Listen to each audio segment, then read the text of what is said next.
Juan Kapitulo 6, versikulo 35. Si Jesus miingon kanila, "Ako mao ang pan nga naghatag sa kinabuhi. Ang muari kanako dili nagayod gutomon, ug ang mutuo kanako dili nagayod uhawon." Ang mga puno Pan sa kinabuhi. maglikon unta sa mong pagtuo ug gagaka kami sa pagtuman sa imong mahal nga kasuguan.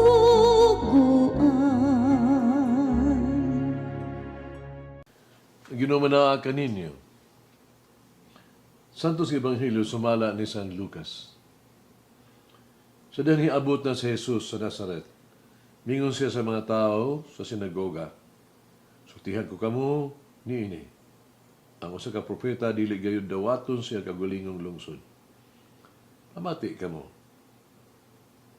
kanako." Tinuon nga daghan kay biyuda dito sa Israel sa panahon ni Elias. Sa dihang walay ulan sulod sa tulo ka tuig ug tunga dako sa kaayong gutom sa tibuok yuta. Pero wala ipadala ni Elias ngadto sa bisan unsa kanila kundi ngadto hinuon sa biyuda sa Sarepta sa kayutaan sa Sidon. Unya may daghang pagyong mga salahon dinhi sa Israel sa panahon ni Propeta Eliseo. Pero walay bisan usa nila nga naayo gawas kang Naaman nga taga Syria. Sila pagkadungog niini nangasuko pag-ayo ang tanan ug didto sa sinagoga. Nanindog sila sa ilang gitara sa Jesus ngadto sa gawas sa lungsod. Gidala ngadto sa tumoy sa bungtod diin natukod ang ilang lungsod ang ihulog siya sa pangpang. Pamiagi siya sa taliwala sa katawhan ug mapahilayo. Ebanghelyo sa Ginoo. Pasalamati ang Ginoo kay siya maayo, ang iyang gugma mulungtad hangtod sa kahangturan. Pasalamati ang Diyos sa tanang mga Diyos, ang iyang gugma malungtaron. Pasalamati ang Ginoo sa mga Ginoo, ang iyang gugma malungtaron.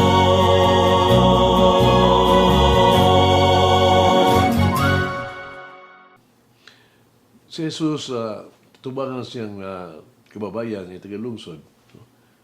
Lagmit,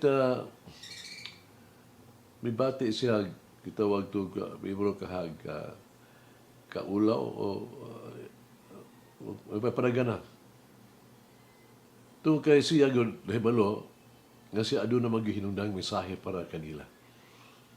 Sa sinugdan nang nahinga sila, ang katawhan dito, sa iyang kabatid, nga musulti, sa daghan niyang mga silingan, hibulong pag-ayo, kung giusa man niya kini siya in taon, nga siya, ordinary naman taga dinhiraman, anak lang panday, ug tungod ni ana nakalit at mag-usab ang ilahang pagtagad kaniya, wala sila hinuon siya. Ilan noon tinalang ihulog na siya sa pangpang hinuon. Unsa iya gisulti, nakapasok ko pag-ayo kanila. Tungod ba kay wala sila magdahong, kamusulti siya sa mga butang? O siya ba daw arogante ba kaayo, dili angay siya usa ka anak anak na panday? Bisan unsa kadto, usa ka butang nga sigurado. Ang pulong ni Jesus nagsalamin sama sa dagway sa iyang mga silingan, sa iyang kababayan, tagilungsod. Igipakita kanila kung unsa, sa unsa paagihasad ang mga Hentil, no? Dili mga Hudiyo. Kamatabangan sila labi pa sa mga pagtugan ng mga propeta sa daang tugon. Si Elijah o si Eliseo tungod sa ilang pagtuo nga dili magtutuo kung nagpahayag sa mas dakong pagtuo kaysa mga Israelita. Gani imbis na tanaw nila ang ilang kaugalingon aron sila mas matuhuon sa Dios, hinuon nangita sila og pamaagi sa pagpatay ni Kristo. Usahay kumutan-aw ta sa salamin. Dito ganahan karon na sa itong makita. At makita sa salamin ang ato ang kasaypanan, ato pagkadili hingpit. Ang salamin, dili, mamakak. Si Jesus, naglihok sama sa salamin, mula sa salamin sa itong kinabuhi ba? Ana siya, ano ato ang maamguhan ang ato ang mga kasaypanan o mga kakulangan. Apan si Jesus, labaw pa sa salamin sa itong kinabuhi. Itabangan niya kita sa pag-ayo sa ato ang mga dili hingpit. Ang bugtong kinahanglanon mao, ang kita kinahanglan usab bukas kay igo sa pagdawat sa tuang pagka-dili hingpit, natugutan si Jesus nga ayuhon kita. May mag-ampo kita. Kung maong Diyos, niling panahon sa Kwarisma na tabangin kami nga ipunting ang mga mata sa imong anak. Si Jesus, ug bukas ang among kasing-kasing sa pagsunod sa iyang mga ehemplo. Tabangin kami nga mutubo, nga mas lig-on pinaagi sa pagkat-on sa paingon nga pag-ingon dili sa among mga sala o sa among mga kasaypanan. Tabangin kami paggahin ug dugang panahon sa pag-ampo. Pagigsulti o pagpapaminaw kanimo. Tabangin kami nga makita ang mga panginahanglan sa uban ug ipaambit namo sa usag-usa ay pa sa mga kabus, igutom ug walay puy-anan.